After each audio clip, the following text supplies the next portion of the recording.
Lepo pozdravljeni na predavanjih iz uvoda v psihoanalizo. Danes nadaljujemo s predavanjem o pogledu, falosu in fetišu. Videti in vedeti je ena najstarejših pojmovnih dvojic v zgodovini zahodne civilizacije. Videti, ki pomeni hkrati tudi že prepoznati, vedeti, spoznati. Ne le v metafiziki, ampak tudi v vsakdanjem jeziku. Vidiš, razumeš, veš. Nadalje, v binarnih povezavah oko in pogled, oko in zrcalo, oko in duh, in nadaljevanju v nasprotju z glasom in sluhom in ušesom, še večji opoziciji z dotikom, okusom in vohom. In vse to na ozadju stopnjevanja, ki se v zgodovini filozofije imenuje hierarhija petih čutov. Pogled in glas kot vzvišena čuta, pogled višje od glasu, božji pogled in glas angelov, v nasprotju s problematično telesnostjo, materialnostjo, telesno-materialnostjo dotika in odvratnostjo gnusa, gnusnega okusa in skrajno neprijetnega vonja. In seveda tu se nam že nakazuje pot k Freudovemu pojmovanju histerije in histeričarke, ki si gnusi lastno telo. Ampak pojdimo postopoma. Najprej pogled. V vseh pomenih besede najprej pogled. Pogled kot najbolj vzvišen med vzvišenimi čuti, sublimni Volmarjev pogled v Rousseaujevem romanu Julija ali Nova Eloiza. Volmarjev pogled, ki prodira skozi temačne globine človeške duše in seže prav do srca. Ali popolno nasprotje v obdobju razsvetljenstva.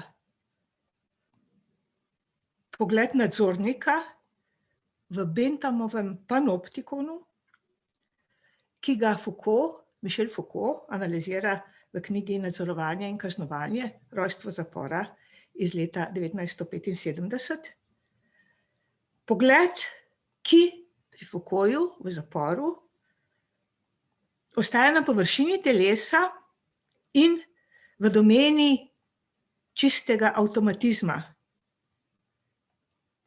avtomatičnega vzbujanja občutka biti nenehno viden, medtem ko je skrb za genezo človeške duše, kot pravi Foucault na koncu prvega poglavja slavne knjige, prepuščena novonastalim znanostim o človeku, psihologiji, pedagogiki, morali, medicini in tako naprej. In je torej duša proizvod njihovega humanega pogleda, ki, sliši se ironično, morda tudi je, nadzoruje na vsakem koraku.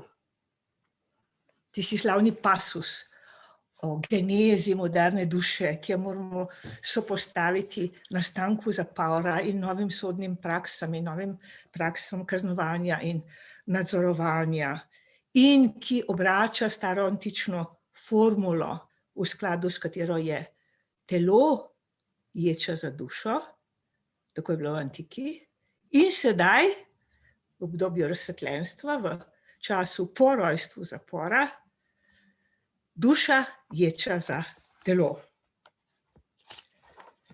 Kako misliti to dvoje skupaj? Tu bi seveda lahko nadaljevali s splošnim odporom, morda bi lahko rekli sovraštvom filozofije do telesa, kot nekaj, kar bi lahko preprosto odpravili ali pa razrešili z idejo, da je filozofija vaja za smrt, kot v antiki, kot pri Platonu, ali celo nekakšno vnaprejšnje prakticiranje smrti, ki že po definiciji predpostavlja, to je zdaj ključno, ki po definiciji predpostavlja ločitev duha, duše, ideje, idejnega sveta od vsega, bom rekla, bolj ali manj umazano telesnega. V tej anticipaciji razsvetljenskega obrata, bolj ali manj umazano telesnega. Če drži, da so prav na tem ozadju filozofi zdravniki duše, je treba to razumeti tudi dobesedno, v neposredni opoziciji duša proti telesu.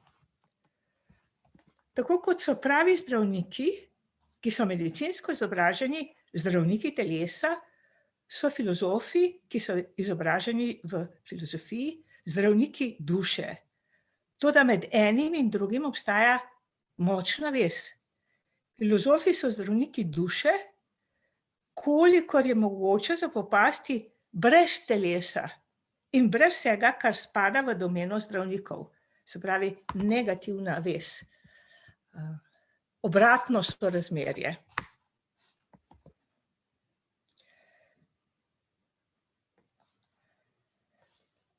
V nasproti z vsem tem bomo nadaljevali v obdobju razsvetljenstva, v filozofiji razsvetljenstva, v stoletju razsvetljenstva, v katerem se ta dvojnost, dvoumnost in ambivalentnost prikaže v vsej svoji dvojnosti, ambivalentnosti in razcepljenosti. To je obdobje Jeana-Jacquesa Rousseauja, ki ga med drugim omeni tudi Michel Foucault na nekem ključnem mestu, ki ga bomo v nadaljevanju natančno prebrali, in ki je na eni strani velik razsvetljenec, hkrati pa prav zaradi tega tudi njegov najnevarnejši sovražnik. Pri tem sledim klasični študiji Ernesta Cassirerja, pa tudi Starobinskega in še koga. Se pravi, Rousseau in njegovo mesto v obdobju razsvetljenstva in v tem okviru naše vprašanje pogleda. Pogleda, kot smo že nakazali, v razmerju do telesa in telesnosti oziroma v tem obratnem sorazmerju. Telo na eni strani in na drugi strani pogled in glas kot netelesna čuta in pogled še bolj netelesni, najbolj netelesni čut, najbolj zvišeni, najboljša, če ponovimo, najkrajša pot do spoznanja. Rousseau torej. Rousseau, raziskovalec pogleda na terenu svetlobe, privilegirani raziskovalec pogleda, bi lahko rekli, na privilegiranem terenu svetlobe, luči in razsvetlitve, ki ima v samem razsvetljenstvu prav posebno mesto. Če še enkrat ponovim, hkrati zagovornik razsvetljenstva, ideje vse presvetliti, narediti vse transparentno in tisti, ki prinaša na dan njegovo drugo stran. Zato ni naključje, da Foucault, kot sem že omenila, naveže na Rousseauja in njegova dikcija je povsem eksplicitna. Citiram Foucaulta. Zakaj je v resnici šlo pri Rousseaujevskih sanjah? Pri Rousseaujevskih sanjah, ki so gnale naprej toliko revolucionarjev. Mimogrede, vsi glavni revolucionarji v francoski revoluciji so brali Rousseauja,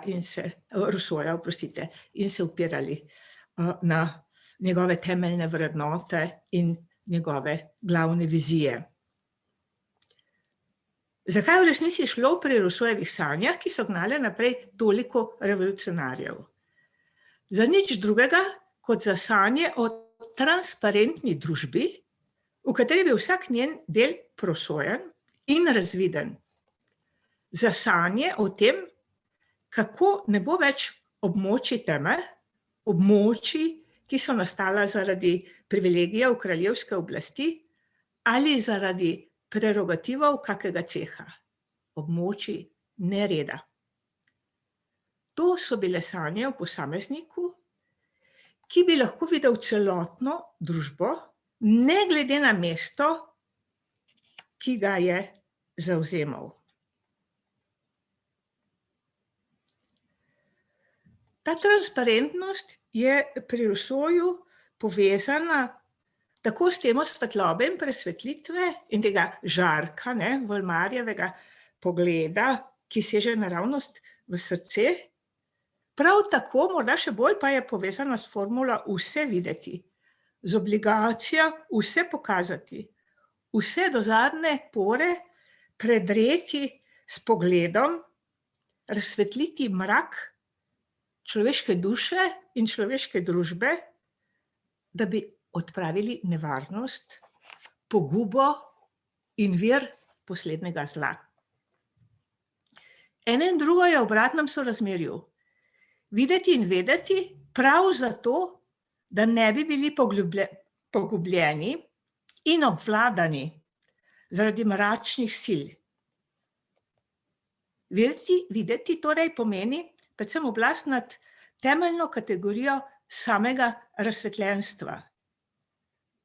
Prav zato, bi rekla, je v ospredju vsega Rousseaujevega dela domala obsesivna skrb, da bi odstranil vir zla, ki ga definira kot perverzijo, sprevračanje, skrajno nasprotje narave. Odstraniti ovire. Ena najvplivnejših, upravičeno najvplivnejših knjig o Rousseauju je knjiga Jeana Starobinskega, Jean-Jacques Rousseau, Transparentnost in ovira. Se pravi, ta strast odstraniti te ovire na sami poti transparentnosti, na samem izpostavljanju pogledu, prav vse, kar zadeva človeka in njegovo družbo, njegov svet. Lahko bi rekli, da je Rousseau, če nadaljujem s tem citatom v smeri, v kateri sam Foucault ne nadaljuje, vendarle, lahko bi rekli, da je Rousseau že pred Benthamom in pred Foucaultovim panoptikom izumil Foucaultski idealni načrt za bodočo družbo. Pri Rousseauju imamo otroka, posameznega otroka, izoliranega otroka, enega otroka z enim vzgojiteljem, ki je kot njegovo zrcalo, kot pravi Rousseau, vzgojiteljem, ki otroka niti za trenutek ne sme pustiti samega, niti za trenutek ne sme uiti iz njegovega vidnega polja. Rousseau je tu povsem ekspliciten. Vzgojitelj mora otroka nadzorovati dobesedno ves čas, podnevi in ponoči, v, lahko bi rekli, časovnem panoptikonu. Sicer se bo vse takoj nepopravljivo spridilo in pervertiralo, nadzorovati ga mora tako na dolgih sprehodih v naravi, kot v Emilovi postelji, kamor leže zvečer. Pogoj je seveda nemogoč, ker je že za samega Rousseauja narava vselej že perverzija, ker je sama Rousseaujeva izhodiščna opozicija prav takšno stapljanje nasprotij, o kakršnih piše, kadar razpravlja o katastrofalni zamenjavi severnega in južnega tečaja. Popolna katastrofa največjih razsežnosti. To med drugim postavlja v ospredje en najnatančnejših in najbolj zanimivih bralcev Rousseauja, Jacques Derrida, med drugim v knjigi o gramatologiji. In če nadaljujem, ni ga načina, da bi se tej nevarnosti postavili po robu. Ne z vzgojo, ne z družbeno pogodbo, veliko bolj znano temo v zgodovini filozofije, in ne nazadnje s tretjo figuro avtoritete, že omenjenim Volmarjem iz romana Julija Alinova Eloiza. Problem se zaostri do te skrajne mere, ker je za Rousseauja model vse splošne nevarnosti prav tista perverzija samoljubja, narcizma, amour propre, ljubezni do samega sebe, ki je neločljiva od človeške seksualnosti. Tu lahko vidimo, interes psihoanalize in filozofije za razsvetljenstvo in privilegiran položaj Rousseauja v tem okviru. Se pravi, človeška seksualnost, to je masturbacija, ki postane naposled glavni razlog nenehnega nadzorovanja vzgojitelja. Masturbacija je tista skrajna oblika avtoafekcije, tista najbolj sprijena oblika načeloma dobre ljubezni za samega sebe, načeloma dobrega narcisizma. Rousseau razlikuje amour propre pa amour de soi, se pravi ljubezen do samega sebe in samoljubje. Ena je pozitivna varianta, druga je negativna varianta, ampak vendarle je to njegova osrednja tema, samoljubje in narcizem. In okrog tega se spleta vsa Rousseaujeva zgodba o vzgoji.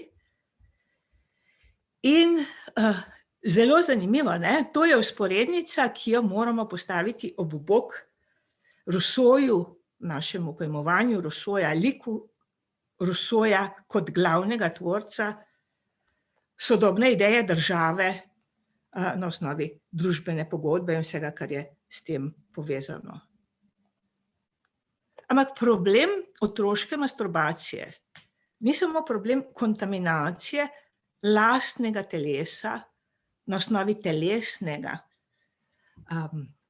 nečistega čuta, dotikanja samega sebe, kar postavi v spredje Derrida v omenjeni knjigi, ampak je to tudi že nek izredno zanimiv moment, ta kompleks, ta povezanost, ta perverzija, ki ni samo mišljena na modelu seksualne perverzije kot nekem specifičnem problemu, ampak je točno to tisto glavno jedro same perverzije, s katero se ves čas spopada Rousseau, in to je tisto, kar najbolj ogroža njegovo izhodiščno kategorijo narave, naravnega človeka, naravnega stanja in tako naprej. Torej vse tisto, po čemer Rousseauja najbolj poznamo.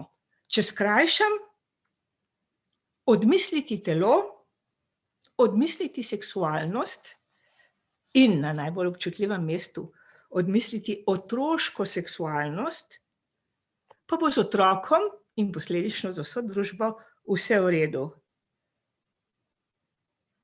Pa bomo nepervertirani in neperverzni pravilni ljudje. Pravo, pravilno, normalno, normativno in tako naprej. Tu se nam seveda odpira pot k še nekemu drugemu Foucaultu, ki ga bomo zdaj pustili ob strani in nadaljevali samo to ambivalentnostjo, ki je značilna za samo strukturo pogleda in s katero se otepa zgodovina filozofije od antike do današnjega dne, s tem ključnim prelomom v obdobju razsvetljenstva. In če se zdaj še malo bolj natančno lotim obdobja razsvetljenstva in preloma, o katerem lahko govorimo s Foucaultom in morda v nadaljevanju tudi proti Foucaultu. Videti pomeni spoznati in vedeti. Videti pa pomeni tudi vladati. Natančneje, izpostaviti pogledu in s tem obvladati izpostavljeno telo.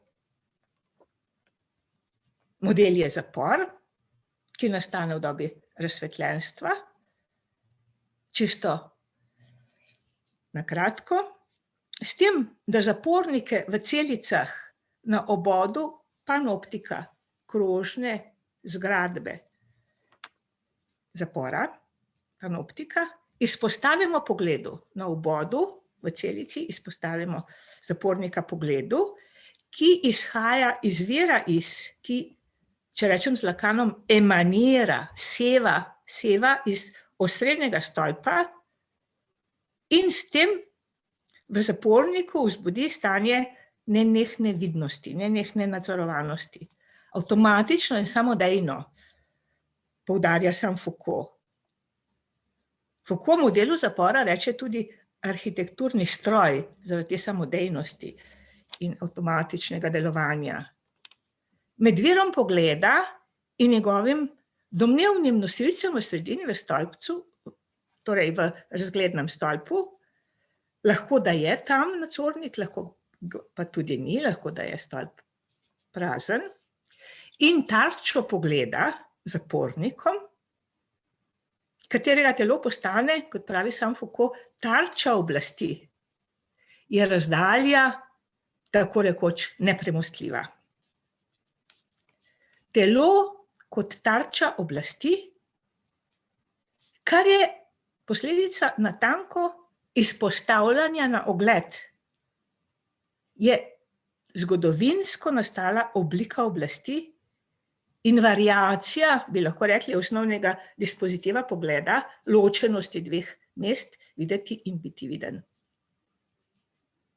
Druga figura telesa, ki je izpostavljena pogledu, pa je na strani spektakla in tistega, kar bo Lacan pozneje imenoval spektakelska funkcija. Če anticipiram, bom rekla spektakelska funkcija oblasti. To je dispozitiv, v katerem se telo kaže in izpostavlja in s tem izpostavljanjem na ogled proizvaja učinke oblasti. To je telo, ki ga je treba pokazati in iz njega narediti spektakel, predstavo, gledališče. In najbolj rudimentarna oblika tega je kraljevo telo. Natančneje, topos, ki ga poznamo iz srednjeveške filozofije, topos kraljevih dveh teles. Kraljevi dve telesi. Topos, ki je povezan, kot rečeno, s srednjim vekom in analizo kraljevske oblasti, najprej izpod peresa Kantoroviča, ki ga Foucault direktno citira v knjigi Nadzorovanje in kaznovanje, v istem uvodnem poglavju, o katerem smo govorili že v zvezi z genezo moderne duše. Duša ječa za telo. To je en skrajnih iztekov tega uvodnega poglavja. Zdaj se pa lotevamo te druge teme, ključnega pomena za razumevanje strukture pogleda in povezanosti, kot bomo videli v nadaljevanju, s seksualnostjo, namreč ta ločitev kraljevih dveh teles.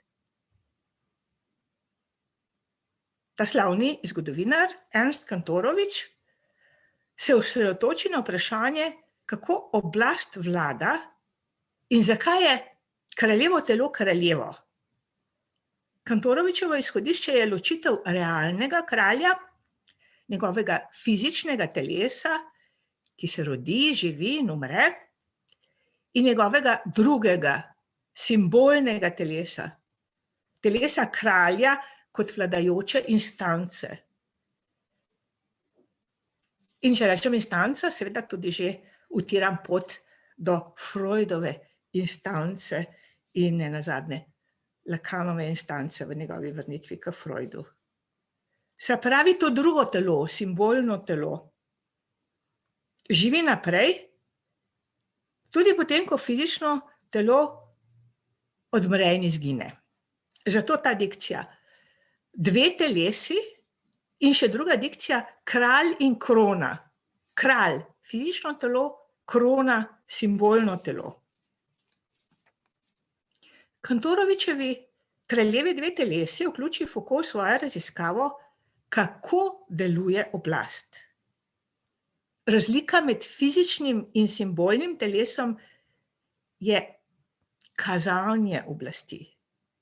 Kraljeva oblast, ki izkazuje svojo moč s prisotnostjo, pompoznostjo, obleko in rituali. To je neko celo obredje, citiram Foucaulta, katerega najkrepkejši momenti so kronanje, pogreb, ceremonija pokoritve. Konec citata. Kraljeva oblast je prav oblast, ki se razkazuje. To jo definira, to je osnovna definicija kraljeve oblasti. In je kot taka v neposrednem nasprotju s tistim, kar Foucault raziskuje kot primanjkljaj oblasti, ki zaznamuje telo obsojenca. Vedeti moramo, da Kantorovič in za njim Foucault tu opisuje čas, v tem delu, kjer govori o kraljevih dveh telesih, opisuje čas, ki še ni čas zaporov. To je bil čas, ko je bil način kaznovanja popolnoma drugačen. Ne zapreti storilce kaznivega dejanja v zapor, ampak nekaj popolnoma drugega. Ne zapreti, torej v celico na obodu panoptikona, ne nenehno nadzorovati, ampak fizično trpinčiti in izmučiti do smrti. In to je tista inavguralna scena, ki jo verjetno vsi zelo dobro poznate, izredno slikovit in učinkovit začetek knjige z naslovom Nadzorovanje in kaznovanje. Telo zločinca v obredju kaznovanja, lahko bi rekli neko celo obredje trpljenja. V tej poziciji, v tem položaju primanjkljaja oblasti, v katerem, torej tem primanjkljaju, se zrcali presežna kraljeva oblast z vsemi svojimi rituali, lišpanja, oblikovanja, konstituiranja za oko drugega. Se pravi, telo obsojenca na eni strani in telo kralja. Telo nadzorovanega in telo tistega, ki vlada. Ni simetričen. Obsojenec, pravi Foucault eksplicitno v izvrstni analizi, je obrnen kraljevi lik. Presežna oblast vladarja podvoji njegovo telo. In vse to nas navede na novo vprašanje, ki zadeva samo strukturo pogleda. Zakaj je pogled na eni strani vir spoznanja in vednosti, hkrati pa tudi vir nadzorovanja in kaznovanja? Ali sama struktura pogleda tista, ki je na strani neke temeljne negativnosti, zavezana neki nepopravljivi izgubi kot taki? Oziroma, z drugimi besedami, kaj je pogled in kako ga lahko umestimo v ekonomijo človeškega bitja? Seveda to vprašanje, o katerem smo že večkrat govorili in kateremu se vedno znova vprašamo, kaj je mogoče videti in od kod. Kako je potrebno zamenjati perspektivo, da lahko vidimo tisto, česar z nekega drugega mesta nismo mogli videti. Kako je to povezano s samim Kopernikom, njegovim odkritjem, njegove revolucije v znanosti in v nadaljevanju s kopernikanskim obratom v filozofiji, ki temelji na vključitvi samega opazovalca, mesta, torej iz katerega opazovalec zre in vidi in spoznava in konstruira astronomske sisteme, v sam opazovani pojav, samo gibanje nebesnih teles. Se pravi, to je najprej vprašanje, kako lahko nekaj vidimo, česar prej nismo mogli videti, po tisti znani primerjavi sliki iz likovne psihologije, lika in ozadja, ali vidimo lik in ne vidimo ozadja, ali nasprotno. Vidimo eno ali drugo, ne pa oboje hkrati. Je pa to ravno v tej rousseauovski razsvetljenski kontekstualizaciji še nek drug problem. Ne več samo mesto, s katerega gledam, s katerega lahko vidim in spoznavam, ampak tudi vprašanje, ki se z ambivalentnostjo samega razsvetljenstva in ambivalentnim mestom samega Rousseauja v razsvetljenstvu in njegovo tematizacijo ambivalentnosti pogleda kot takega, narediti vse presvetliti, narediti vse transparentno in vendarle, kje je zdaj ta ovira, ki jo Rousseau tako strastno išče prav zato, da bi jo odstranil, transparentnost in ovira. To je zdaj nek drug problem, ki ga dodajamo problemu kopernikanskega obrata in ga moramo raziskati v še nekem drugem konceptualnem kontekstu.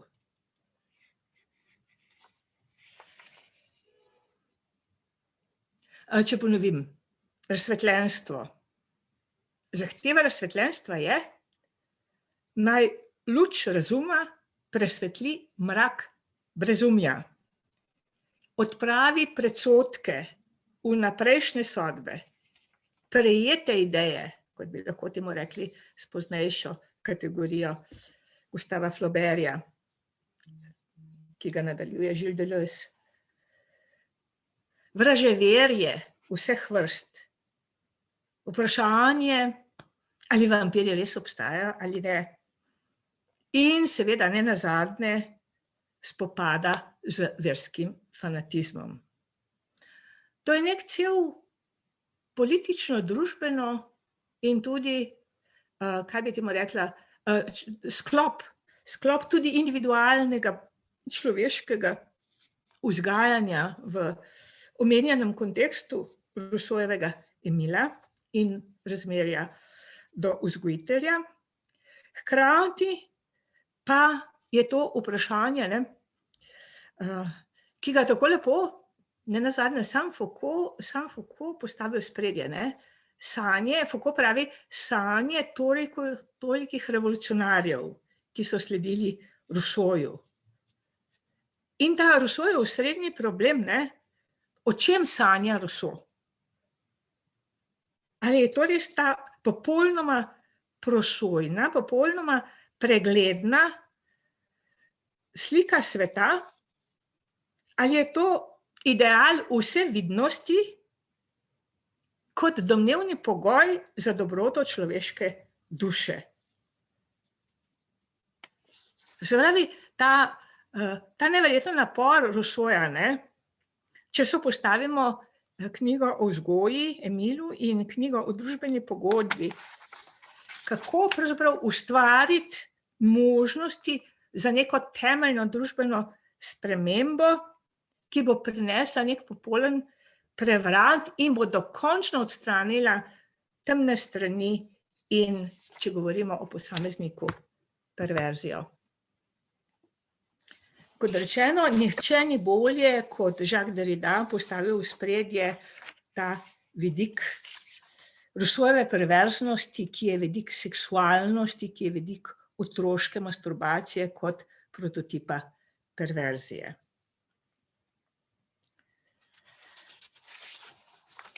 Kako zdaj tu nadaljevati? Po več mogočih poteh. No, daj zdaj trenutek, da pogledamo nekaj slik in osnovnih citatov. Torej, problem našega današnjega predavanja je pogled in s tem povezani ti dve možnosti, ki jih poskušam historično in konceptualno čim bolj jasno izpostaviti. zakrivanje, eksponiranje.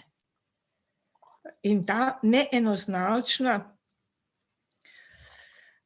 delitev enega in drugega, tudi eksponiranje je lahko vladanje, to smo izpostavili z temo kraljevih dveh teles in v nadaljevanju se bomo tega še natančneje lotili.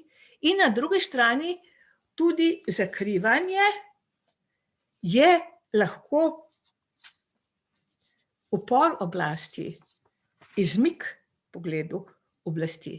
Ravno tako, kot na drugi strani lahko pomeni zakrivanje, odstranjevanje iz vidnega sveta in v tem smislu narediti nekoga ali nekaj nevidno. In je ravno ta nevidnost glavni indikator podrejenosti in podjarmljanja in dominacije. Se pravi, eksponiranje ali zakrivanje. Ta nekoliko enigmatična slika je iz arzenala zgodovine psihoanalitičnega gibanja, in sicer mentor Jacquesa Lacana, psihiater Clérambault, je bil, kot je sam zase pravil, vizualec in tudi strastni fotograf, in to imamo zdaj v nadaljevanju sliko, iz katere je razvidno, da tu ne gre za oblačila značilna za islamski svet, ampak za Clérambaultovo fantazijo, v kateri je takole v rjuho ovil figuro, ki jo je potem fotografiral.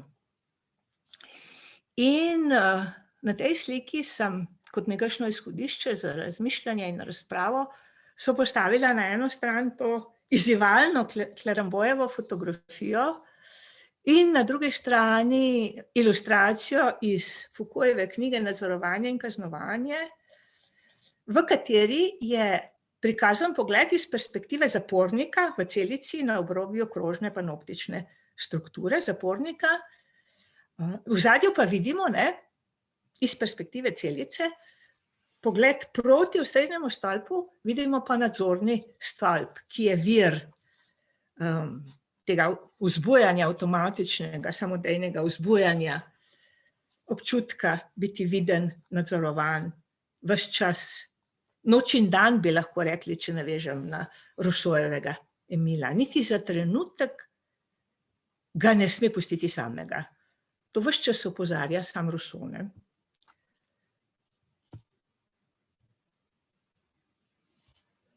To smo že šli skozi, morda se k temu še vrnemo, kaj pravi Foucault o Rousseauju, kako je Bentham in njegov izum zapora dopolnilo Rousseauja in realizacija Rousseaujevskih sanj. In zdaj nadaljujemo s to osnovno dvojnostjo. Se pravi, pogled kot nekaj, kar je na strani spoznanja in na drugi strani pogled kot nekaj, kar je na strani nadzorovanja. Se pravi, od formule videti je vedeti, k formuli videti je vladati. To je tisto, kar moramo natančno raziskati v tem spletu razsvetljenstva in antirazsvetljenstva, v obdobju razsvetljenstva, tako v kontekstu Kantovega odgovarjanja na vprašanje, kaj je razsvetljenstvo, in Kantovih zelo zanimivih pogledov na vzgojo malih otrok, morda o tem kaj kasneje, kot tudi tega Rousseaujevega nenehnega ukvarjanja, to skrajno težnjo, da bi vendarle izsledil, kaj je negativiteta, kaj je vir zla in kako to izločiti, da bi lahko realiziral sanje, da se bi lahko približal idealu posameznika in družbe in državljana in družbene ureditve. Se pravi, volja vseh, ki ne bi bila volja, kot skupek posameznikov, ampak je bila splošna volja, neka nova kvaliteta, la volonté générale. Tu je Rousseau res strasten raziskovalec, iskalec, neumoren vse do konca. In v tem kontekstu, če nadaljujem zdaj, sem že nakazala nekatere poti iz samega prikaza Rousseaujeve ambivalentnosti in osrednje teme pogleda v njegovi filozofiji, v vse tisto, kar je Sigmund Freud raziskoval, v tej povezanosti na eni strani pogleda in na drugi strani seksualnosti, ki, kot rečeno, mislim, da nihče drug kot Jacques Derrida ne izpostavi tako eksplicitno in tako briljantno ne tematizira te povezave.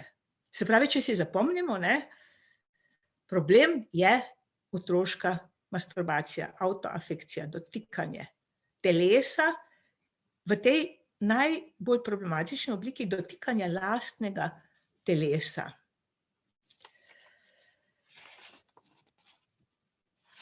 Kako je zdaj natančneje eno in drugo, pogled in seksualnost, mogoče konceptualizirati v filozofiji in psihoanalizi?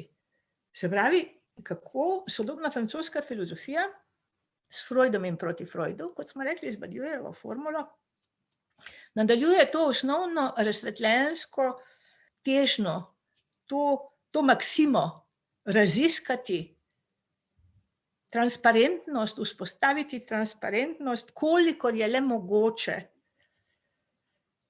in kako je to povezano s problemom človeške seksualnosti, ki postane s Freudovo revolucijo v znanosti kot nadaljevalko velikih revolucij Kopernika in Darwina nekaj, kar je treba postaviti prav v ospredje, v srce našega raziskovanja. In mimogrede lahko že zdaj omenim, da je tisto, kar povezuje te tri največje revolucije v znanosti, za kar največjim dometom zunaj znanosti, sam Freud definiral s pomočjo narcizma, na ozadju samoljubja. To so trije udarci, vsak večji od prejšnjega, človekovemu samoljubju, zagledanosti v samega sebe. Trije dokazi, da je človekovo samoljubje nekaj, kar je na zelo trhlih nogah. Problem pogleda v sodobni filozofiji v Franciji je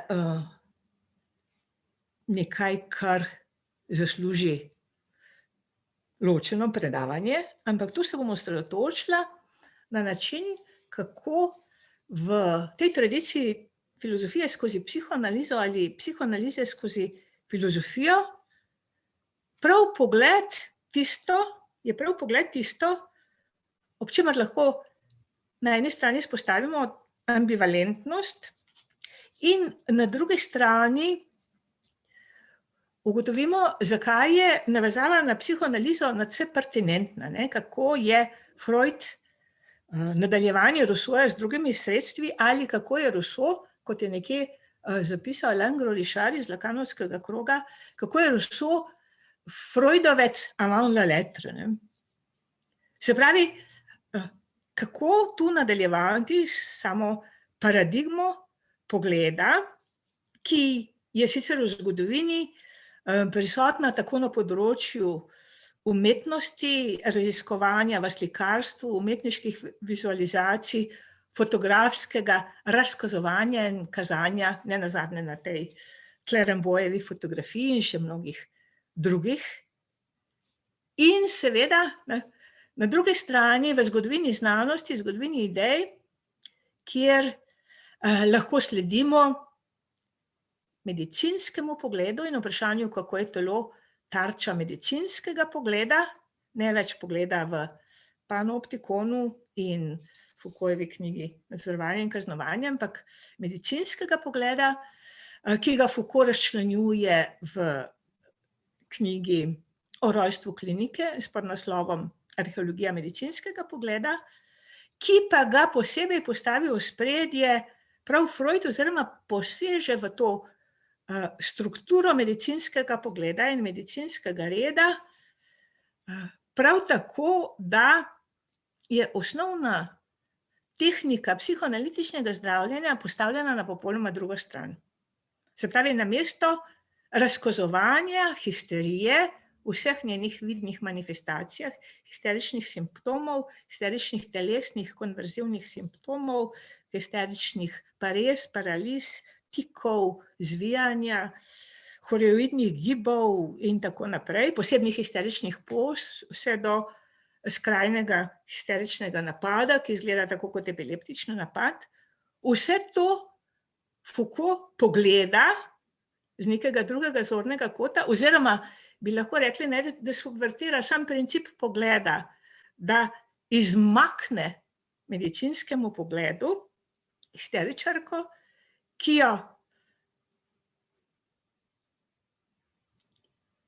jo ne gleda, ne motri, ne klasificira, ne diagnosticira, ne spoznava s pogledom, ampak ji prisluhne, histeričarka leži na kavču, pripoveduje proste asociacije in Freud ji pravi, povejte mi vse, kar vam pade na pamet. Pa naj bo to videti še tako nesmiselno in nepovezano in nekonsistentno, ne? In nepovezano s temo, o kateri bi želeli danes razpravljati. Se pravi, histerija, ki je rojstno mesto psihoanalize, je povezana z tem osnovnim premikom, ne? Premikom v načinu spoznavanja. Se pravi, s tem epistemološkim novumom. Ne gledati, ampak prisluhniti in zdraviti v mediju jezika in govorice. Hkrati pa je treba povedati, ne, da ta obrat Freuda v razmerju do Charcoja, ta bistvena premena, ta prelom, prelamlja tudi še z nečim drugim. Ker je Charcot obravnaval histerijo, Charcot, kateremu se je prišel Foucault učiti leta 1885, kot nekaj, kar je že takrat, že pri samem Charcotu in v nadaljevanju še toliko bolj povezano tudi z spektakelsko funkcijo. Histerija, ki, kot vemo iz najrazličnejših zgodovinskih knjig in knjig z področja zgodovine kulture in tako naprej, ni samo problem medicinskega pogleda in Charcota, ki na svojih slavnih torkovih predavanjih razkazuje histeričarki, publiki, medicinski publiki in širši publiki, ne? To je že del nekih javnih spektaklov, ampak v nadaljevanju postane pravzaprav to, kar je že vidno, kar je mogoče zaznati že pri samem Charcotu, histeričarka središče medicinskega gledališča, ne? Razkazovanja njihovih teles na teh slavnih torkovih predavanjih. In v nadaljevanju ob koncu stoletja postane histerija splošen kulturni pojav, sestavni del umetniških praks, razširja se po raznih področjih umetnosti. Ravno ta razkazovalna stran, ta potencialna, ne, gledališkost histerije, Henrik Ibsen, Oscar Wilde, Toulouse-Lautrec, slavna pariška zabavišča Chat Noir, Folies Bergère, pevci, igralci, plesalci, pantomimiki oponašajo izumetničene gibe histeričnega napada. Vrtenje očesnih zrkel, grimase, škripanje zobmi, globoke vdihe, omedlevico, kašelj, histerični smeh, krike in šepetanja, če lahko tako sklenem. Se pravi, ves čas lahko sledimo bolj ali manj eksplicitno, bolj ali manj dostopno za konceptualizacijo te dvojnosti, ki ni samo dvojnost na strani epistemologije in spoznavanja, ampak zadeva tudi ontološko definicijo samega človeka, ne? Se pravi, biti viden, videti nekaj, kar je konstitutivno za definicijo subjekta njegovega položaja v svetu. In tu bi lahko navezali, morda zdaj omenim kot opombo pod črto, na eni strani Jeana Paula Sartra, iz katerega izhaja Jacques Lacan v svoji prvi vrnitvi k Freudu, konceptualizaciji zrcalnega stadija, v katerem se otrok prepozna v lastni zrcalni podobi, se z njo identificira, se v tem kontekstu konstituira njegov jaz kot skupek imaginarnih identifikacij v redu fikcije prevare in tako naprej. Vse to, kot pravi Lacan, lahko navežemo in izpeljemo iz filozofije biti in niča, se pravi Jeana Paula Sartra, ki je v osnovi definicijo subjekta in njegovega položaja v svetu definiral kot pozicijo videnosti in razgaljenosti. Za subjekt vedno že obstaja možnost, da je viden. Subjekt je definiran prav kot neko bitje, ki ga je mogoče videti in pokazati. Subjekt je viden in prav to ga pri Sartru objektivira, fiksira kot objekt pogleda in pri Lacanu v njegovi premeni vseh teh kompleksnih razmerij, simetrije in obratne simetrije, ki ga subjektivira. Morda bi morala še prej dodati to, da ta možnost biti nenehno viden, ki je konstitutivna za samo definicijo subjekta, ne pomeni nujno, da tudi sam ne vidi. Ampak, kar je treba pri tem posebej poudariti, je ta moment zunanjosti.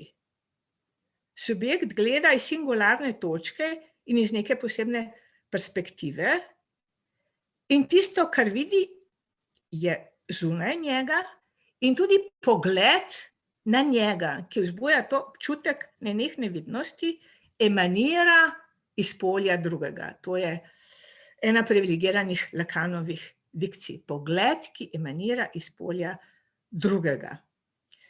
In tu seveda vodi ena pot v nadaljevanju k natančnejši elaboraciji Lacanovega pojma imaginarnega in zrcalnega stadija. Na drugi strani pa tisto, kar bi želela danes postaviti v spredje in kar nas bo postopoma pripeljalo do tega nujnega momenta seksualnosti, če lahko tako rečem, v konceptualizaciji pogleda, je pa že večkrat nakazana spektakelska funkcija. Kaj je spektakelska funkcija?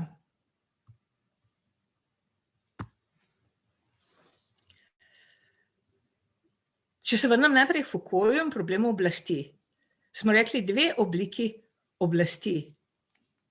Na eni strani panoptični dispozitiv, panoptik, oblast nadzorovanja in kaznovanja v novonastalem zaporu, na drugi strani kraljeva oblast, oblast suverena, ki jo Foucault postavi v medsebojno obratno razmerje. Smo rekli, pomanjkanje oblasti na strani ne zapornika, se opravičujem, ampak tistega, ki so ga v času še pred rojstvom zapora mučili in trpinčili in na koncu umorili. In torej ta kraljeva oblast, te sem že anticipirala z tem spodrsljajem, tisto, kar mislim povedati v nadaljevanju, in ta kraljeva oblast, ki vlada z razkazovanjem, ki je presežna oblast na strani kraljeve oblasti razkazovanja, je presežek na strani razkazovanja, kaznovanja in trpinčenja, v drugi strani pa je pomanjkanje oblasti. In zdaj, kaj tu naredi Foucault, da bomo lahko napredovali do psihoanalize? Foucault pravi, antične družbe so bile družbe razkazovanja, družbe gledališča. In potem v določenem zgodovinskem obdobju pride do prehoda od tradicionalnih družb, od tistega, čemur pravi Foucault, tradicionalnih družbe, torej zgodovinsko razreši problem, s katerim se poskušamo strukturno soočiti, Se pravi, ta prehod od tradicionalnih družb, ki temeljijo na spektaklu, k panoptični instituciji moderne dobe. Tu bi seveda lahko navedli cel niz slik in fotografij, ki jih v knjigi o nadzorovanju in kaznovanju vključi kot ilustracije sam Foucault. Ampak za nas je pomembna ta osnovna Foucaultjeva gesta, ki morda iz perspektive psihoanalize pomeni tudi določeno poenostavitev. Foucault pravi, današnja družba je družba subtilnih prisil in samonadzorovanja v karcerarnem univerzumu in Foucault v nadaljevanju ne reče nič več o spektakelski funkciji v kraljevi oblasti, suvereni oblasti, primerja sliko prej in potem in zamenja eno in drugo, tako kot se pri Kuhnu menjavajo znanstvene paradigme, ki so popolnoma neprimerljive druga z drugo. In pride do popolne zamenjave, tudi po tem modelu lika in ozadja, ki ga poznamo iz različnih kontekstov. Se pravi, da današnja družba je družba prisile, represije, samonadzorovanja in kakor da bi se ta spektakelska funkcija oblasti, oblast, kraljeva oblast, ki se razkazuje, ta krona dodala kralju, kralj in krona, zgodovinsko razrešila s tem, da je bila pač odpravljena. Seveda pa se lahko ravno zdaj, ravno na tem mestu vprašamo, ali pa se morda vendarle ne ohranja. In če se ohranja, v kakšni obliki, v kakšnem kontekstu, kako se je mogoče približati. In kako po tej poti nadaljevati osnovno Rousseauovsko raziskovanje, njegov osnovni vpogled v ambivalentnost pogleda. Se pravi, problem, da s tem, ko nekaj postavimo na ogled, lahko naredimo eno ali drugo. Izpostavljenost pogledu, na strani razkazovanja na eni strani in na drugi strani discipliniranja in nadzora. Tisto, kar Rousseau postavi v ospredje, je to drugo stran discipliniranja in nadzora, ki je povezana, in to je že Rousseauovski izum, ki je povezana dobesedno s perverzijo, ki najprej ne pomeni pri Rousseauju seksualne perverzije, ampak na natančnejši definiciji pomeni pa točno to. Vzgoja in perverzija je osnovna dvojica Rousseauove filozofije in perverzija pomeni pervertere, sprevrniti, sprevrniti v čisto nasprotje, tako smo prej rekli, tako kot severni in južni pol in tako naprej. Ampak tu nas zanima ta moment seksualnosti, ki ga tako enfatično vpelje sam Rousseau in tako izvrstno postavi v ospredje Derrida. To pa je nekaj, kar v psihoanalitičnem arzenalu lahko natančneje razčlenimo prav na tej drugi strani, se pravi povezanosti razkazovanja z povezanostjo vladanja. Že prej omenjena in večkrat omenjena spektakelska funkcija oblasti. Se pravi, vladanje s fascinacijo, ko pritegneš vse poglede nase. Tega drugega strukturnega momenta, strukturnega momenta pogleda ne moremo zamejiti na čas pred razsvetljenstvom, recimo čas Ludvika XIV., sončnega kralja, vsem njegovem zunanjem blišču in tudi ne v to obdobje, ki ga Foucault nekako periodizira od antike do razsvetljenstva. Foucault v svoji metodi sopostavi in raziskuje v sinhroniji tisto, kar je bilo prej in tisto, kar je prišlo pozneje. Njegov cilj ni pisanje nove kronologije ali redukcije zgodovino na neko, ideologijo napredka, ki ne bila v tem, da prej so tako kruto kaznovali, zdaj so se pa začeli ukvarjati z dušo zapornikov, kako jo bojo prevzgojili, poboljšali in tako naprej. Proti temu je tudi naperjena ta osnovna formula duša ječa za telo. Ampak vendarle v vsem tem, kje je zdaj ostala ta ambivalentnost, kje je zdaj tisto, kar sem poskušala ob Klerambojevi sliki izpostaviti, ne? Da tudi skrivanje pogledov lahko pomeni izmaknjenje oblasti in nasprotno, ne. Tu sicer nisem vključila slike iz naslovnice, mimogrede, knjige Jane Gallup, raziskovalka s področja psihoanalize in literature. Knjiga ima naslov Thinking through the body, misliti skozi telo, in želela bi samo omeniti, da opozorim na problem, s katerim se ukvarjamo, ne. Po eni strani fascinacijo in odbojnost naslovnice, na katero je namreč dala fotografija lastnega rojevanja, lastnega telesa v rojevanju. Se pravi fotografija, ne, ko njeno telo, celovitost njenega telesa, njeno površino predre v trenutku rojstva otrokova glava. In s tem povezano vprašanje, ali s tem, da je dala to na naslovnico, izmaknila žensko telo pogledu in vladanju, nadzorovanju in vsej tej nevidnosti, ne, na strani nevidnosti in skrivanja in odsotnosti žensk v dolgi zgodovini, kar je investicija oblasti, pojavna oblika investicije oblastnih razmerij, ali pa kaj drugega, ne, ali pa s tem, seveda posegla tudi v to samo strukturo pogleda, ki je ambivalentno, ne, ki je hkrati vladati in dominirati ali pa izmakniti oblasti in slediti Foucaultovi formuli iz drugega konteksta, ko odgovarja na vprašanje, kaj je kritika, ne? Kritika pomeni ne biti toliko vladan, ne na ta način, ne od njih, ne, če razširim v naš današnji kontekst, ne po principu pogleda, ne. In na drugi strani ta fascinacija, vladanje, ki je povezano z samim razkazovanjem. Z eno besedo spektakelska funkcija, ki pomeni vladati z razkazovanjem, ampak ki tudi ni neka čista pozicija oblasti, ampak je prav tako zavezana osnovni strukturi pogleda, se pravi ambivalentnosti.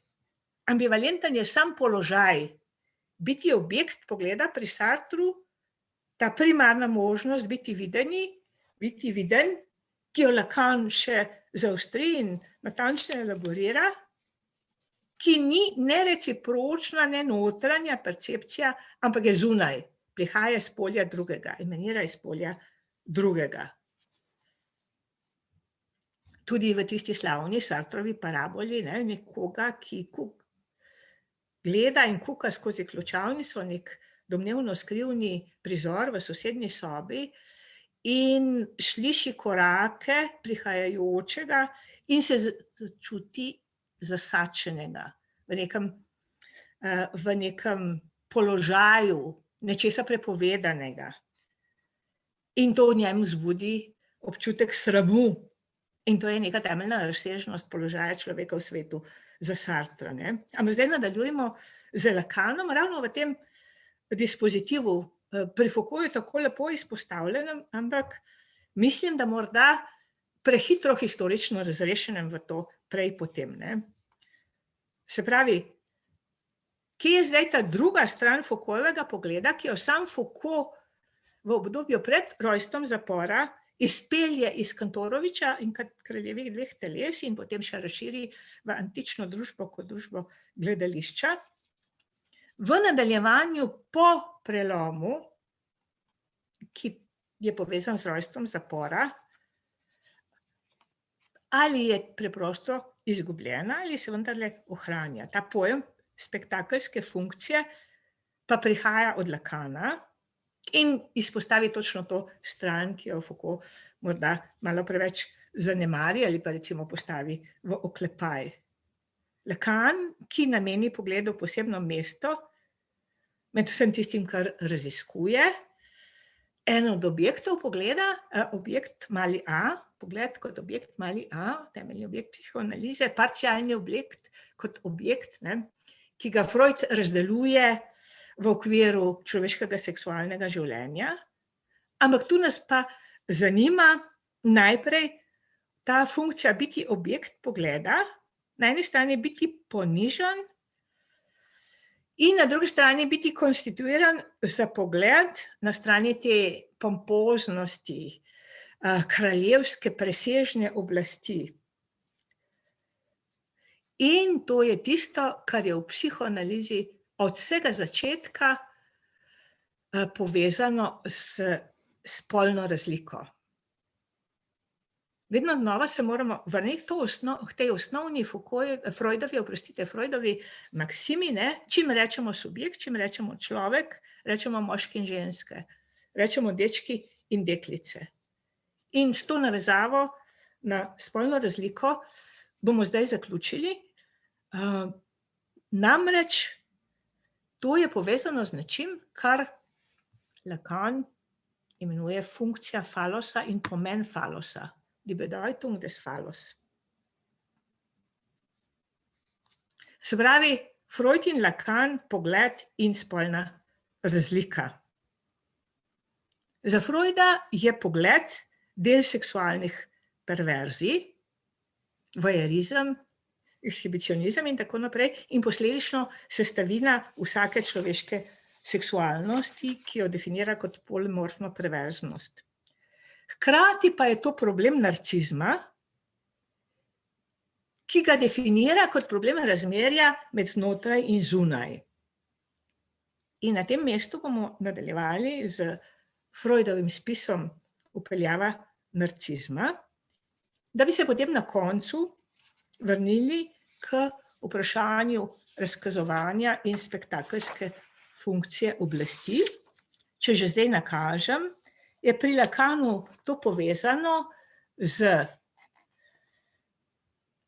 Joan Rivière in njenim besedilom žensko kot maškarada, se pravi ženskost kot pozicija konstituiranosti za pogled drugega.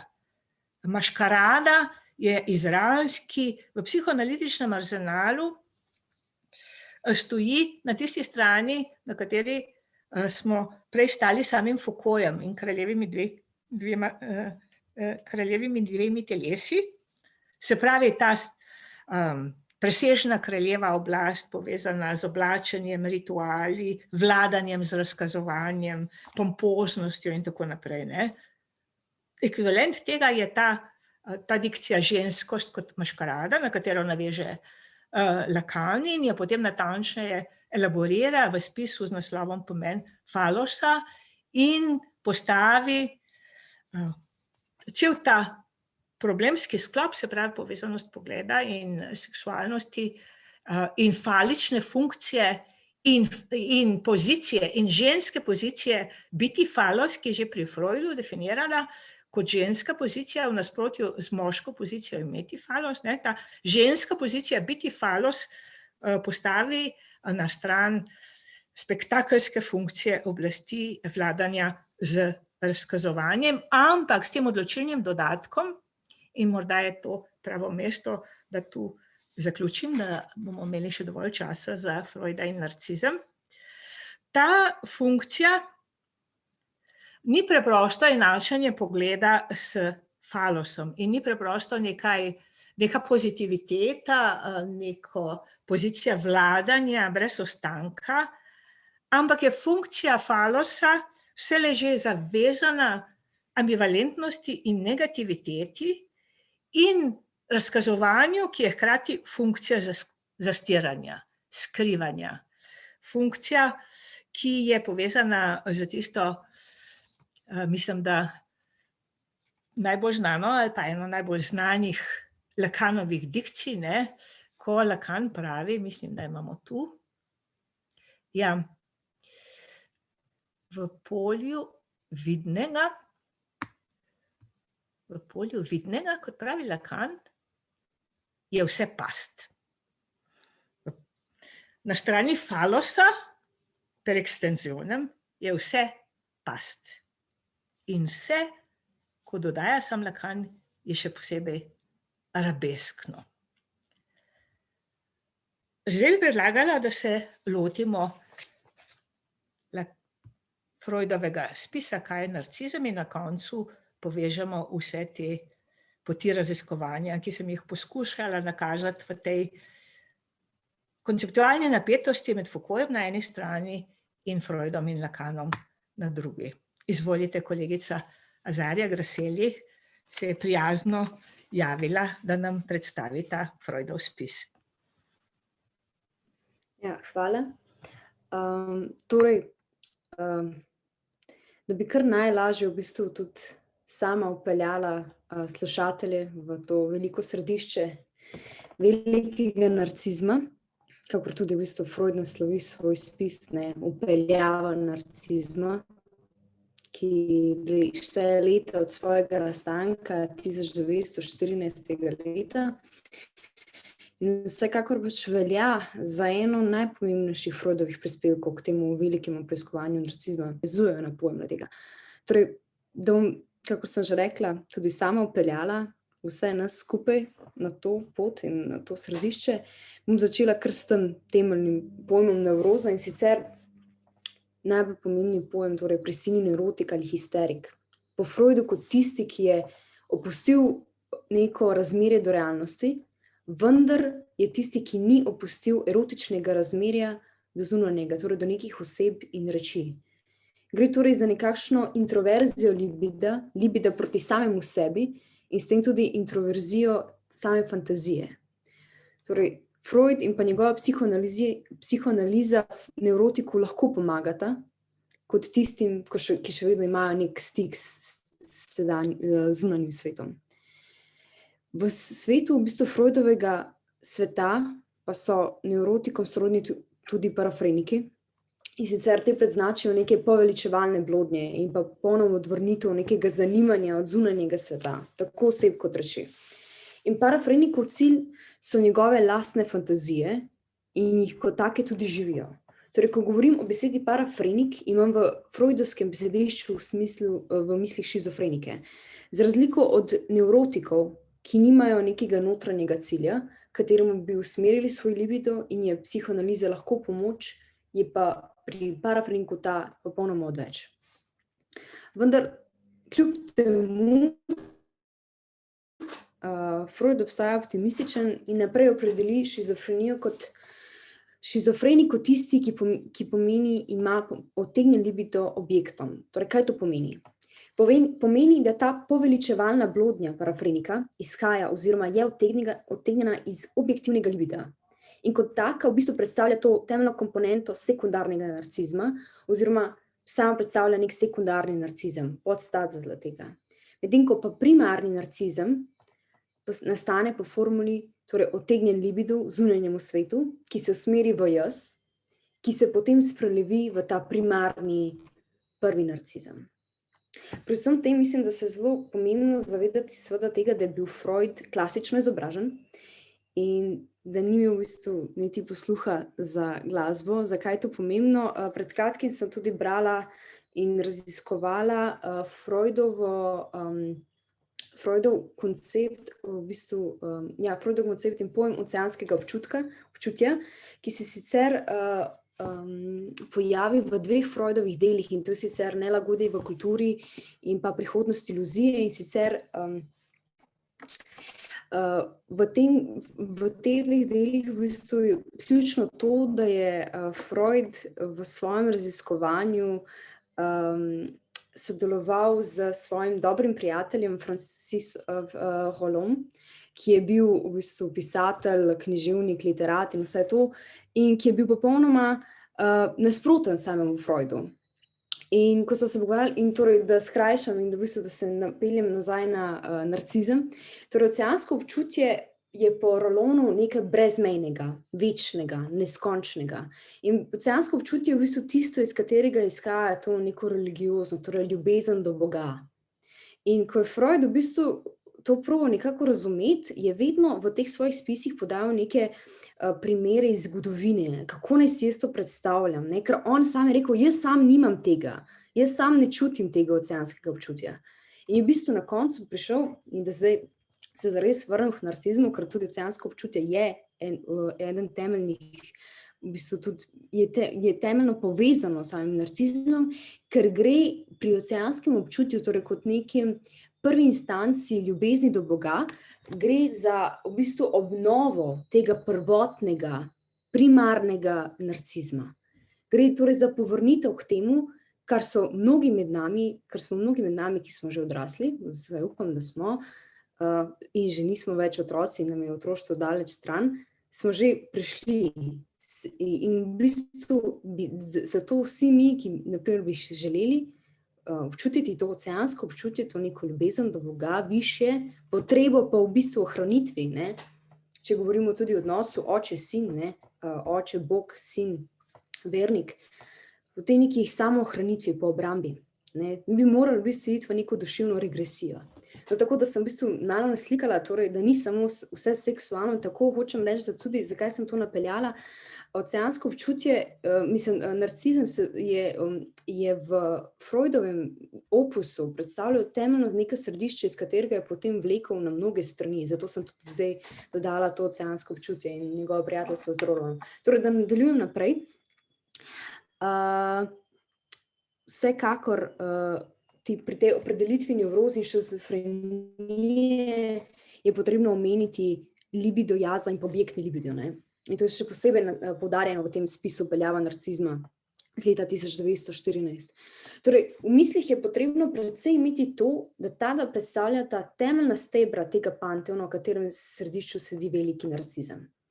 In več, ko porabi eden, bolj se seseda drugi steber in s tem se lahko seseda tudi celotna zgradba, ali pa kot, če lahko zdaj uporabim še eno klasično primerjavo, kot babilonski stolp, ki raste do samega neba, naprimer pri zaljubljenosti, pri ljubezni do Boga, kakor sem tudi sama rekla. Torej, ne samo v navadnega smrtnika. In ko smo že tukaj, to sem v bistvu že govorila o tem oceanskem občutku in tako dalje, tako da upam, da s tem, ko sem omenila v bistvu babilonski stolp, sem govorila torej o temu želji po spoznavi Boga, torej želji po preseganju samega sebe in s tem tudi samega libida in tako dalje. Torej, zdaj pustimo ljubezen do Boga, povrnimo se v Freudovo v bistvu zaljubljenost, Freudov libido, Freudov objektni libido, torej v zaljubljenost. Po Freudu to pomeni predvsem opuščanje lastne osebnosti v prid neke objektivne investicije. Torej, vedno gre za neko objektivno investicijo, ki se spreobrne v narcizem, ki se deli na seksualno energijo, libido in pa energije gonov jaza. To so 3 temeljne komponente tega v Freudovem slovarju in besedišču. Kar bi še posebej rada naznačila tukaj je, da kakor je Freud imel seveda prijatelje in prijateljski odnos z Rollonom, mu je pa v nekem času njegovega raziskovanja zelo nasprotoval Jung, kakor vsi vemo. In sicer ena temeljna kritika Junga do Freuda je, da po njegovem mnenju, da je teoriji libida spodletelo pri tej pojasnitvi shizofrenije. Ker Jung je rekel, da Freud je v bistvu zaradi teh svojih težavnostih primerov, psihoanalitičnih primerov, ki jih raziskoval, bil primoran v bistvu razširiti pojem libida in opustiti seksualno vsebino tega. In da po Jungu pravi, da v bistvu mi ne moremo domnevati, da lahko le umik libida povzroči izgube normalne funkcije realnega. Iz tega bi v bistvu izhajala psihologija asketskega puščavnika in ne ta neka šizofrenija. Freud pa mu seveda odgovori, in tudi v tem spisu Peljava narcizma je en cel paragraf, v katerem se dobro pojasni in v bistvu se tudi jaz strinjam Freuda, všeč mi je, kako je sam sebe branil in tudi psihoanalizo kot tako. Torej, Freud je pa Jungu odgovoril, torej jaz se nisem odpovedal teoriji libida, ker, naprimer, ta primer, ki se ga ti dal, torej primer puščavnika. Seksualni interes pri puščavniku je sublimiral v povečan interes za Boga. Tudi zato sem prej govorila o oceanskem občutju, da lahko bolje razumete. Torej, naravo ali živali. Ne gre za v bistvu ni introverzije libida na njegove lastne fantazije ali do povratka libida k njegovemu jazu. Gre samo za sublimiranost v ta povečan interes za Boga. Tako, to se mi zdi zelo dober odgovor od Freuda. in sem bila zelo vesela, kako lepo je blanil psihoanalizo. In na tem mestu bi rada še zopet se povrnila k večni diskrepanci, razkolu, boju, tudi se mi zdi na nek način, torej psihoanaliza znanost. Ali je psihoanaliza znanost, zakaj? Ali je uspela v tem, kar je hotela? In to zopet v tem spisu Vpeljava narcizma zelo lepo opiše. In sicer pravi, spekulativna teorija, na drugi strani znanost. Razlika med njima je torej dejansko v empiriji. In v temu, da so neke misli meglene, ne nujno dokazljive misli, te so v spekulativni teoriji, kakor bi rekel Freud, najnižji del zgradbe. Tega ni mogoče porušiti. Pri znanosti pa te spekulativne, meglene misli, nedokazljive misli, pomenijo neko vrsto opazovanja. Torej nek najvišji del, ki ga je mogoče nadomestiti in odstraniti. In v tem je glavna razlika in zato s tem se tudi Freud v bistvu branil v tem in zagovarjal svojo psihoanalizo. Torej, da nadaljujem naprej k drugemu delu v bistvu tega njegovega spisa, v katerem Freud zelo lepo pove, na kaj se bo točno naslanjal, katere so točke, ki jih je opazoval pri svojem raziskovanju narcizma, in to so 3. Sicer prva, preiskoval je transferne nevroze gonskih vzgibov, drugič, kakor smo že omenili, dementijo praecox oziroma šizofrenijo, paranoje, torej nek pogled v samo psihologijo jaza, in pa tretjič, opazoval je organske bolezni, hipohondrijo, spolno ljubezensko življenje ljudi. In da bo najlažje razumeti, bi rekla, da je najboljše, da začnemo kar pri zadnji točki. Torej, pri bolezni, pravi Freud, bolnik umakne svoje libidinalne investicije na svoj jaz, da bi jih po okrevanju zopet oddal. Libido, interes, jaza, tako delitev v tem trenutku enako sodo, zopet se ju ne da ločiti. Drugo je po bolezni zelo zanimivo stanje sna, ki je v bistvu lahko občuti tudi zdrav človek. Na nek način je stanje sna podobno pri zdravem človeku, kakor bolezensko stanje pri bolanemu. Zakaj? Ker nimajo skupno. Torej, stanje sna ne bi po Freudu pomenilo nek narcisistični umik pozicije libida na lastno osebo. Torej, želja po spanju, želim se umakniti sam vase v tem trenutku. In to ni, v bistvu me je to spomnilo tudi na, ne vem, ali sicer to imel Freud v mislih, verjetno bo to profesorica bolje vedela, ampak to me je spomnilo na bolezen in sicer narkolepsijo.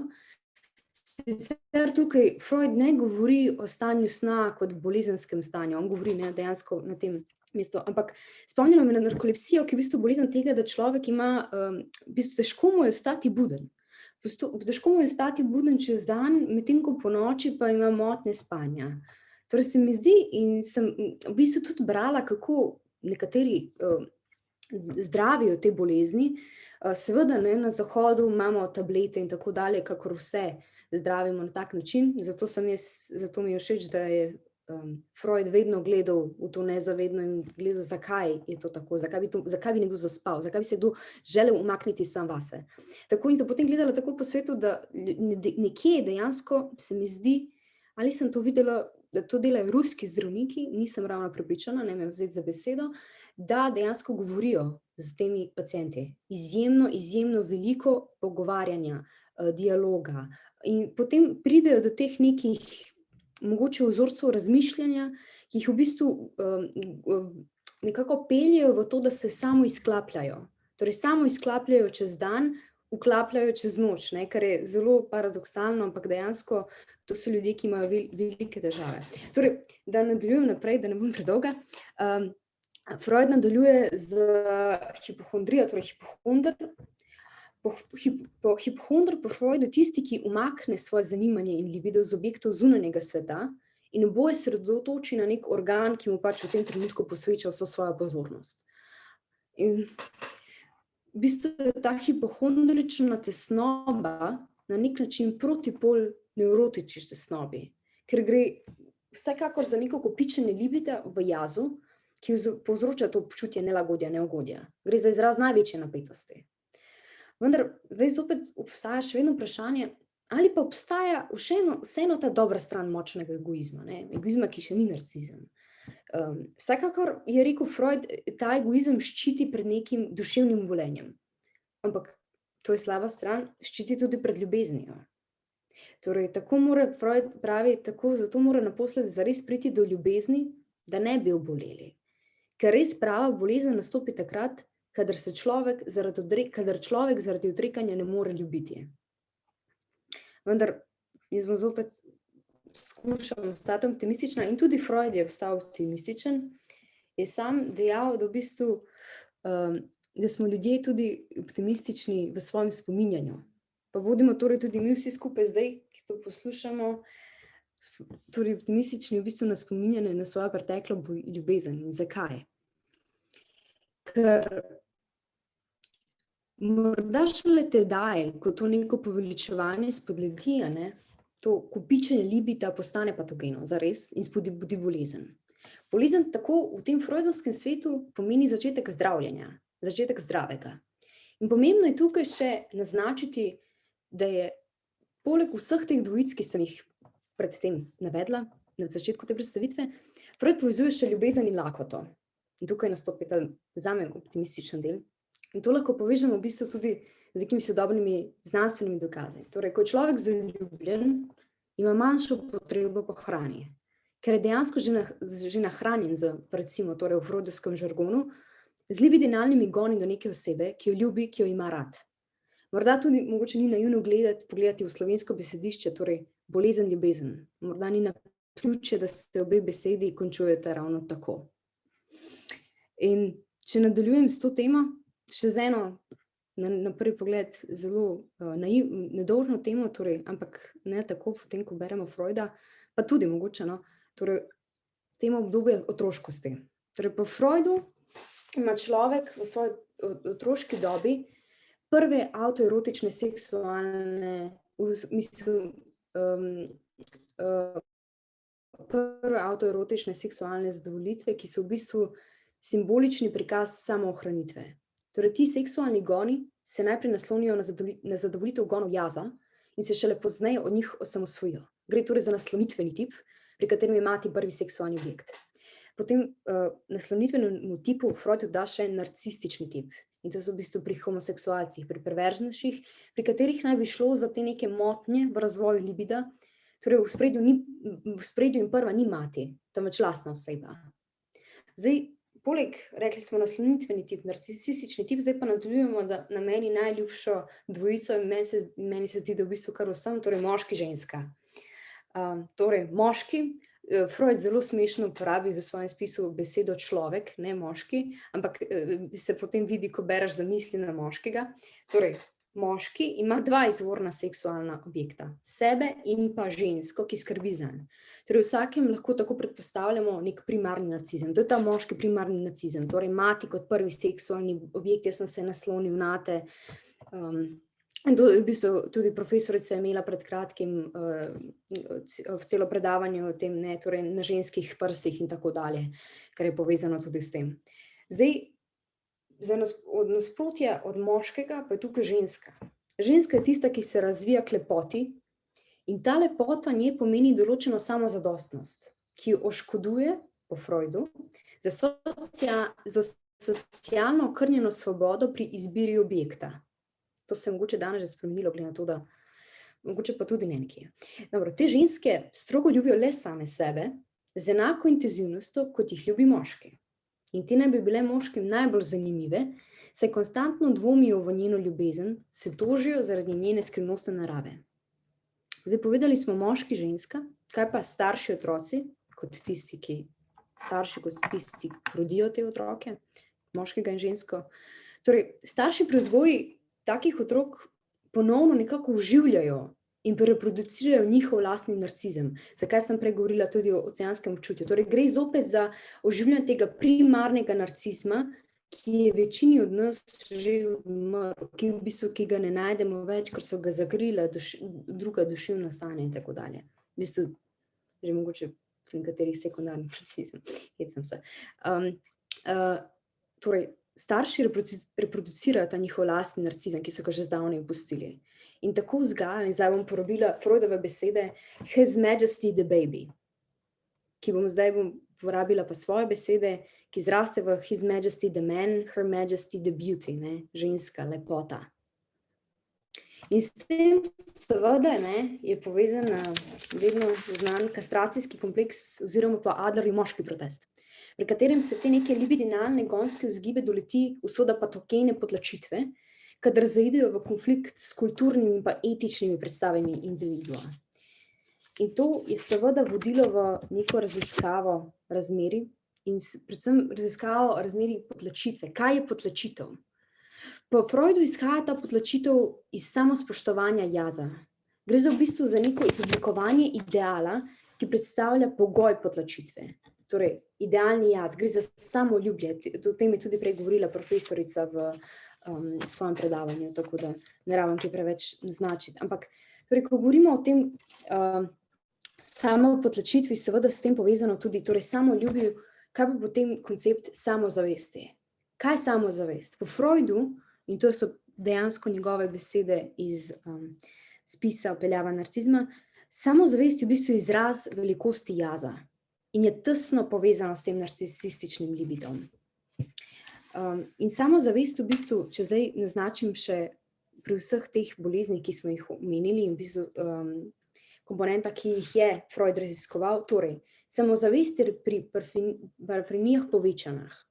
Pri transfernih nevrozah je zmanjšana, v ljubezenskih razmerjih pa je tako. Torej, tisti, ki je zaljubljen, tisti je ponižen, tako kot moški v žensko, v lepo žensko, ki mu vzbuja vse skozi nesigurnost, ali tudi ona res njega tako ljubi kot on njo.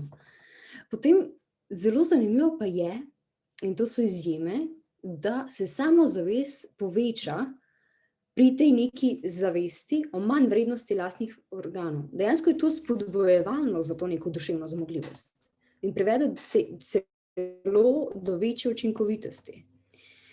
In zdaj, da navedem in počasi zaključim tudi s temeljnim Freudovim pojmom, in sicer in kako se in raziskovanjem torej histerične ženske. Torej po Freudu histeričarke večinoma spadajo k privlačnim in celo lepim predstavnicam svojega spola. In tako kot sem prej govorila, oni jih dajo v to skupino žensk, ki v moških vzbujajo to hrepenenje, ponižanje, neko, mogoče jim celo zmanjšujejo samozavest. In znan je tudi primer, da je Freud, sicer nisem sigurna v tem trenutku, kateri primer je bil, da je Freud dejansko z neke svoje seanse, ki jo je imel s svojo pacientko, je moral zbežati seanse, ker je v bistvu med njima bila taka posebna neka seksualna tenzija in dejansko tudi sam verjetno izkusil to, da je moral tudi sam nekako zbežati in uiti mogoče v nekemu prihodnjemu hrepenjenju po tej ženski. Torej, histeričarka v moškem predvsem vzbudi to neko željo po vračanju, torej biti ljubljen, posedovanju tega ljubljenega objekta. In tukaj v ospredju je predvsem nek problem ideala, ki si je v bistvu postavil težavne pogoje za zadovoljitev libida ob objektih.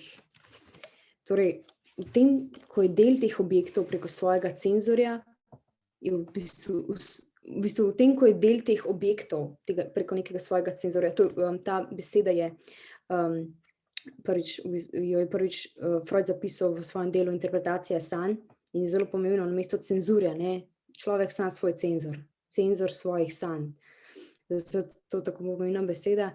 Torej, v tem, ko je v bistvu del teh objektov preko svojega cenzorja, ne vem ali cenzor ali cenzor, odslovil kot inkompatibilne. Torej, tukaj je paradoks to, da v bistvu predmet ljubezni je tisto, kar poseduje odliko, ki manjka jazu do ideala. Tako, s tem jaz zaključujem in se vam zahvaljujem, da ste me poslušali.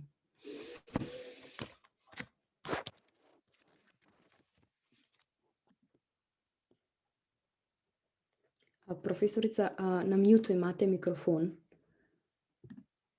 Tole sem že prižgala, namreč tudi PowerPoint, pa sem to spregledala. Najlepša hvala kolegici Graseli za to predstavitev, v kateri ste, kolikor lahko presodim, izpostavili prav izhodiščna Freudova iskanja, njegove osnovne zastavke in način, kako jih poskuša prepletati v tem ali onem kontekstu. Enkrat bolj iz perspektive kliničnih slik, drugič bolj iz perspektive spolne razlike in seveda tretjič pa iz te, rekla, osnovne perspektive velikega problema zgodovine idej in filozofije, problema razmerja med notranjostjo in zunanjostjo in vsem, kar je s tem povezano.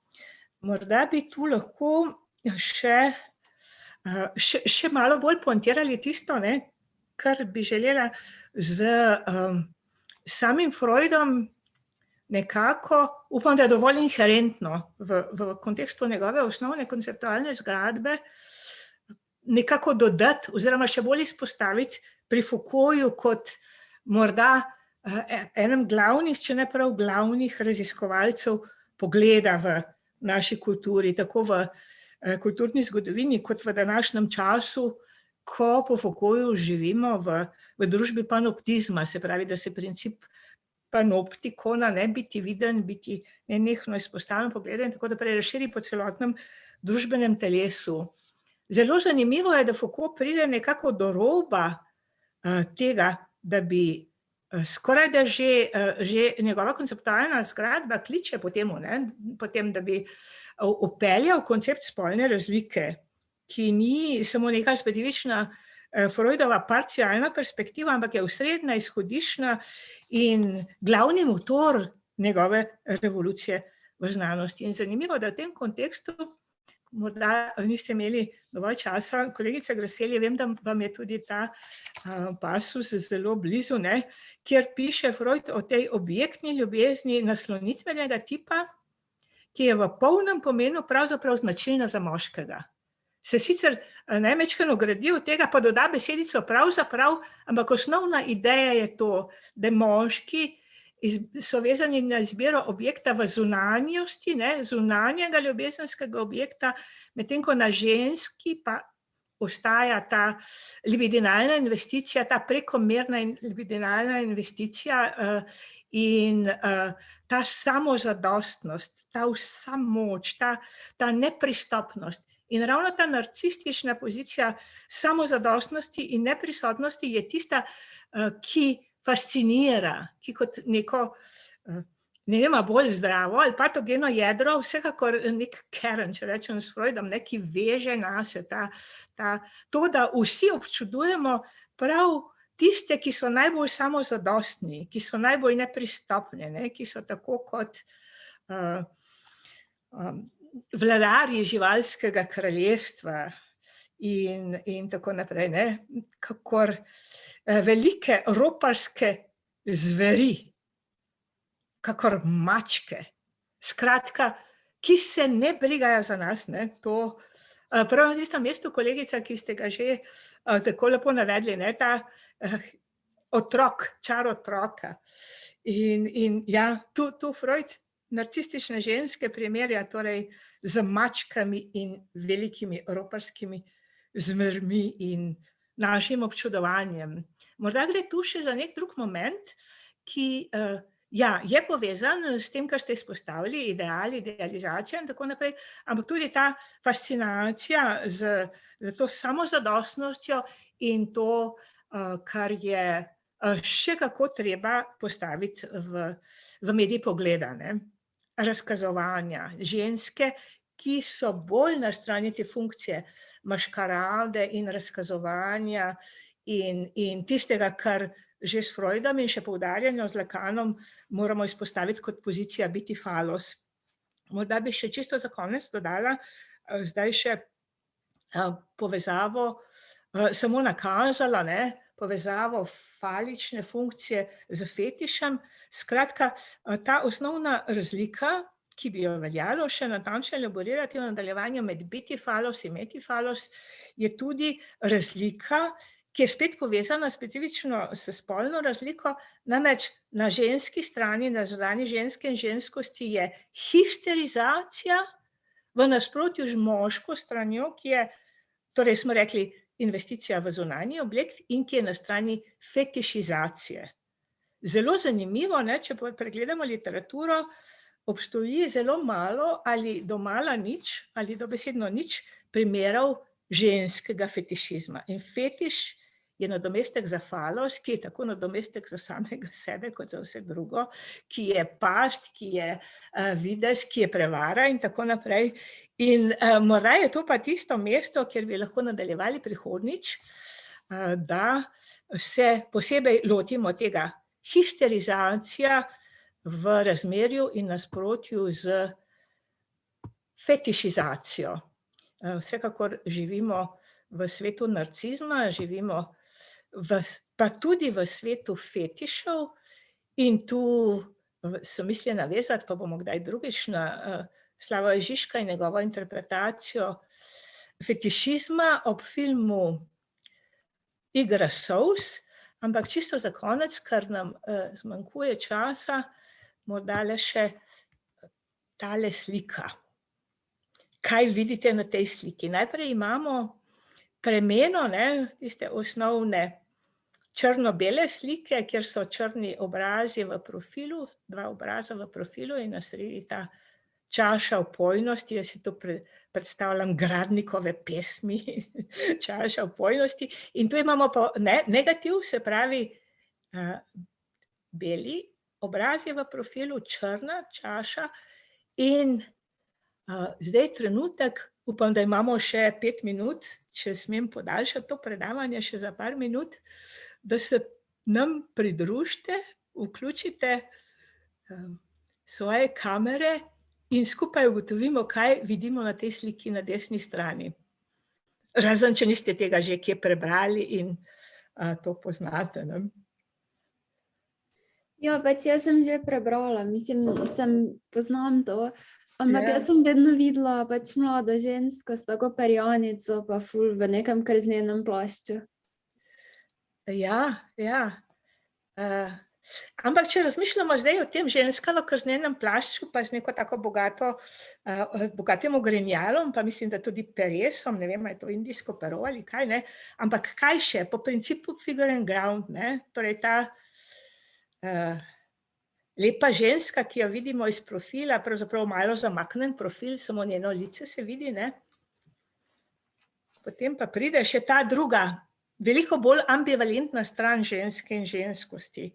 Veliko manj fascinantna.